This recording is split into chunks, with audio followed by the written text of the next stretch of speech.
Assalamualaikum warahmatullahi wabarakatuh. Hai para pencinta catur dan para catur mania, selamat datang kembali di Legenda Catur Dunia. Kembali lagi di video Grand Prix 2022 leg pertama. Babak penyisihan hampir selesai kawan. Sudah didapat dua semifinalis, Levon Aronian dari grup C dan Hikaru Nakamura dari grup A. Dua grup lainnya masih bertarung di tiebreaks kawan, yaitu Richard Rapport nanti akan kembali bertarung dengan Radoslav Wojtaszek di grup B dan Wesley So dengan Leonard Dominguez di grup D. Sedangkan Hikaru Nakamura tadi malam lolos dari grup A setelah memetik 2 kali kemenangan dan 4 kali draw di babak penyisihan. Dan tadi malam merupakan malam mendebarkan bagi Nakamura yang harus berhadapan dengan pesaing terdekatnya, Esipenko. Kita akan ulas game Nakamura. Langsung saja kita ke atas papan kawan, dan game ini cukup menarik, sangat menarik kawan, dengan penuh drama-drama langkah-langkah yang tidak akurat dari kedua pemain. Di game ini Hikaru Nakamura hanya butuh hasil remis karena selisih poin dari kedua pemain ini hanya setengah poin. Hasil remis sudah cukup mengantarkan bagi Hikaru Nakamura untuk lolos, sedangkan Esipenko mau tidak mau harus menang untuk lolos ke semifinal. Hikaru Nakamura kali ini pegang hitam dan Esipenko mengawali dengan pion E4 dan kita temui permainan Italian opening variasi Giocho Piano. Pion D3, kuda F6, langkah-langkahnya sangat standar kawan. Di sini terlihat Esipenko langsung memainkan pion A4-nya untuk mendapatkan penguasaan ruang di sayap menteri. Dan nanti berpotensi didorong maju ke depan lagi kawan untuk membatasi pergerakan pion B. Atau pion untuk segera didorong ini kemungkinan juga dipersiapkan dalam permainan endgame. Esipenko rokade, pion D6, pion A5, gajah E7, pion C3, hitam atau Nakamura rokade, selanjutnya pion H3, mengontrol petak G4, pion H6, Nakamura juga melakukan hal yang sama, gajah E3, menantang pertukaran gajah hitam. Gajah sniper ini kawan memang posisinya cukup mengganggu. Pada posisi ini di game-game sebelumnya, hitam ada yang melanjutkan kuda ke E7 atau pion D5, gajah D7 atau bahkan melakukan pertukaran. Tapi di sini Nakamura memilih langkah yang lain kawan, ide yang lain dengan beteng E8 dan kita temui langkah baru yang belum pernah dimainkan sebelumnya di langkah ke-10 ini. Menteri putih B3 memberikan pressure di sini, juga di sini kawan. Dan diantisipasi Nakamura dengan menteri E7, kuda D2, dan beteng B8.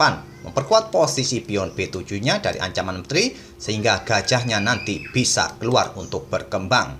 Tapi dengan menempatkan beteng ke lajur B ini kawan, memungkinkan bagi putih melanjutkan variasi seperti ini kawan. Dan putih bisa melanjutkan pukul pion A6 ini. Jika dipukul balik tentu beteng akan tewas, tapi kemungkinan hitam akan membalas dengan pukul pion H3 melakukan hal yang sama. Sekarang beteng sudah terkoneksi, nanti pion ini bisa pukul gajah. Dan dengan variasi ini memang tidak terlihat begitu jelas mana yang diuntungkan kawan. Tapi indikator menunjukkan posisi putih sedikit lebih baik daripada hitam. Di sini kawan pada posisi ini Esipenko memang melanjutkan pertukaran gajah gelap dipukul balik oleh kuda, tapi dia tidak melanjutkan pukul pion A6 ini. Dia bermain dengan pion D4 dan selanjutnya adalah kuda C6 melakukan kesalahan. Pion pukul pion merupakan langkah pilihan terbaik versi Stockfish kawan. Tapi Nakamura melangkahkan kudanya kembali ke C6, langkah yang logis kawan untuk membackup betengnya agar gajah ini tidak pukul pionnya. Di sini dibalas dengan Esipenko dengan langkah beteng F bergeser ke E1. Esipenko mempunyai kesempatan kawan untuk mengganggu kuda ini supaya mundur kembali dengan pion D5 yang merupakan langkah terbaik. Ini memaksa kuda ini akan lompat ke peta A7 kawan. Jika lompat ke peta ini, maka posisi kuda ini sangat jelek. Lihat dia tidak mempunyai peta pelarian lagi nantinya. Jika tadi di peta A7 masih bisa, nanti bisa bergerak ke peta ini dan seterusnya. Diikuti dengan pion, nanti kalau ada masalah dia bisa bermanuver, tak ada masalah bagi hitam. Tapi pada posisi seperti tadi, Esipenko hanya menggeser betengnya ke E1 dan dibalas Nakamura dengan gajah D7, melepaskan diri dari tekanan ini kawan. Dan selanjutnya adalah pion D5, kuda ke A7, gajah mundur ke F1 untuk memperkuat posisi pion-pion di depan rajanya. Untuk mengantisipasi langkah pengorbanan yang bisa saja dilakukan oleh hitam nanti. Kuda ke H7 oleh Nakamura, mungkin persiapan pion untuk didorong maju ke depan. Pion C4, kuda G5 menantang pertukaran, ditolak, menteri E3 dan Nakamura melanjutkan pertukaran, dipukul balik oleh kuda C8 dan selanjutnya pion B4 melanjutkan ekspansi di sayap menteri, pion F5 balas Nakamura dan gajah D3.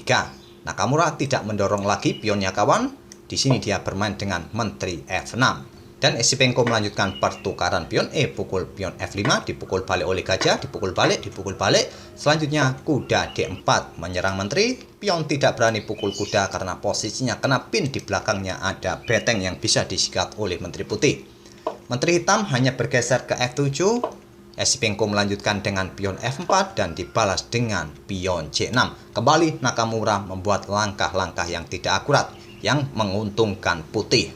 Pada posisi ini kawan memang cukup sulit bagi kita untuk menemukan langkah yang bagus bagi putih. Tapi engine pada posisi ini menyarankan kuda lompat ke petak B6 kawan. Apa maksud kuda hitam berkorban ke petak B6 ini kawan yang bisa dipukul oleh putih? Tentu kuda ini sedang mengincar pion C4 dan mengkoneksikan betengnya. Jadi nanti jika pion hitam pukul kuda putih ini dia tidak ada masalah dengan betengnya nanti. Kalaupun menteri ini bergeser kawan menghindari satu lajur dengan beteng hitam, simpel kuda hitam bisa pukul pion C4 dipukul balik oleh menteri dan hitam melanjutkan pion pukul kuda dan kedudukan permainan masih cukup seimbang kembali. Tapi Nakamura saat Esipenko memainkan pion F4 ini membalas dengan pion C6, dimanfaatkan Esipenko dengan pion F pukul pion E5, Nakamura melanjutkan pion C pukul pion D5, kembali membuat langkah-langkah yang tidak akurat yang bisa memberikan keuntungan bagi putih untuk melanjutkan mendorong pionnya ini kawan. Langkah terbaik harusnya pion D pukul pion E5, tapi Nakamura memilih pion C pukul pion D5. Di sini tidak mendorong pionnya maju kawan. Ada langkah terkuat lainnya bagi putih dengan langkah menteri bergeser ke petak G3. Ini merupakan langkah terbaik bagi putih. Jika hitam melanjutkan pion D pukul pion E5, putih simpel bisa pukul balik menggunakan beteng. Jika terjadi pertukaran beteng bisa dipukul balik oleh menteri dan posisi beteng ini dalam ancaman menteri putih.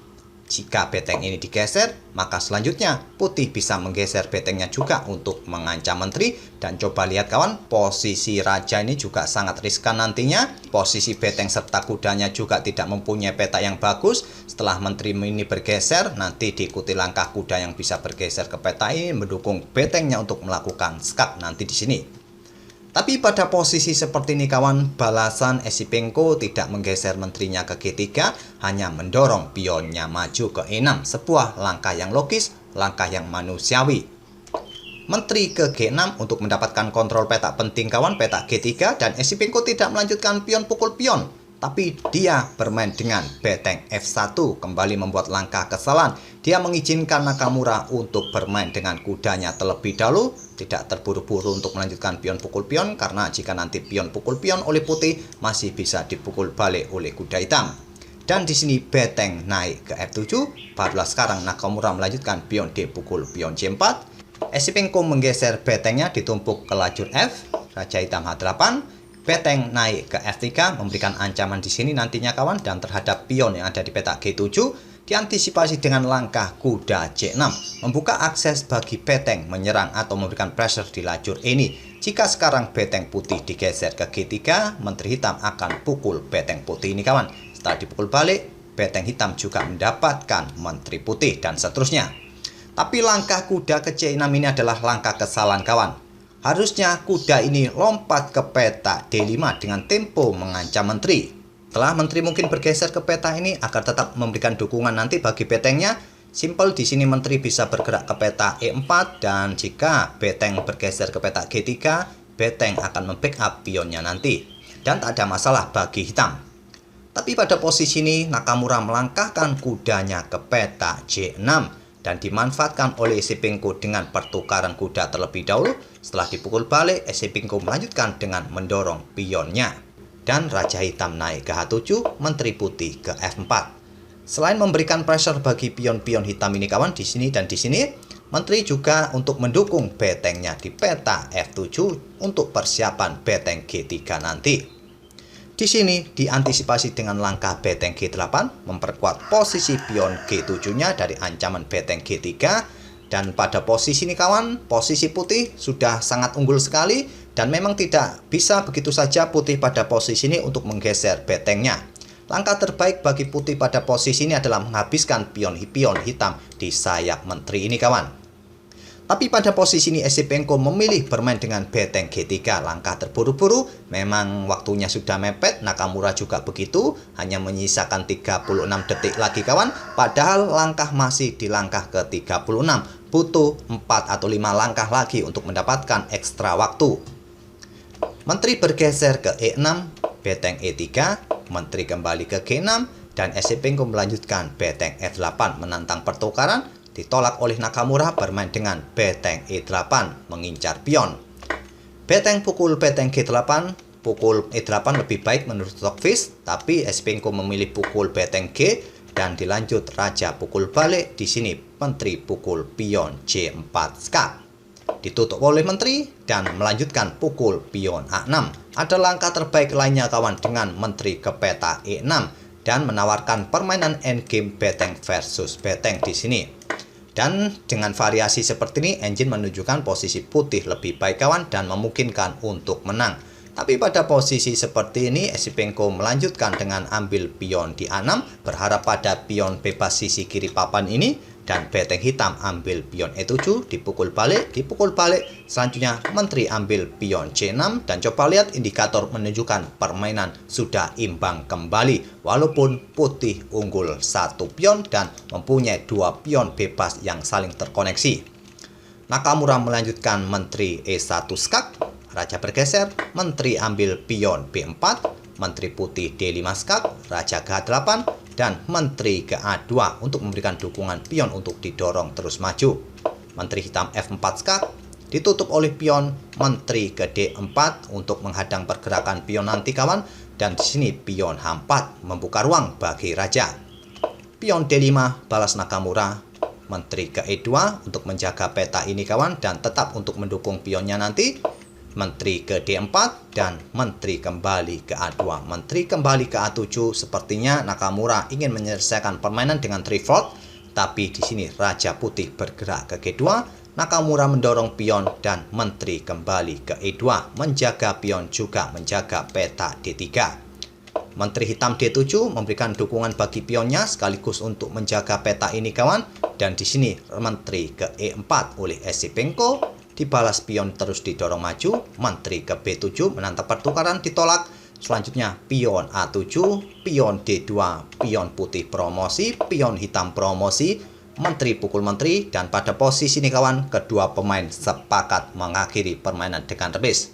Percuma kalau dilanjutkan juga kawan, komposisi di atas papan akan seimbang dan posisi pion pun sangat simetris. Pastinya kedua pemain tidak akan mengambil resiko terlalu dalam dengan melakukan langkah-langkah yang ekstrim.